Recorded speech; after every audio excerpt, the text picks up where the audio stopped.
Hi there, welcome to Social Guidance. In this video, I will show you how to add blog post and start earning with affiliate links. So for this, go to your Wix store and log into your account.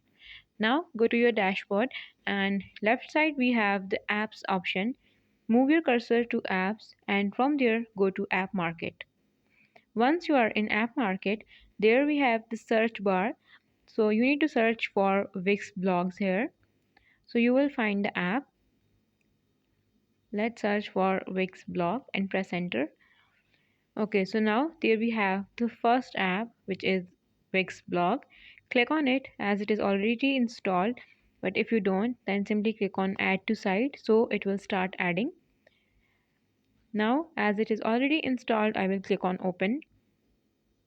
So here a new tab will open and it will take few seconds. Okay, so now here we have different options that first of all you need to publish your site in order to use Wix blog.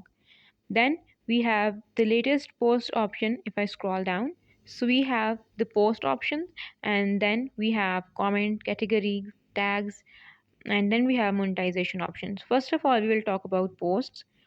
So you can create a post from here, click on create new post, and then you can start adding a new post. Now in order to get money, click on monetization and see all the eligibility criteria, and then you can start earning money with Wix blogs. This is it for today's video. I hope you like it. If you have any question, please comment down below and do subscribe to our channel. Thank you for watching. Bye.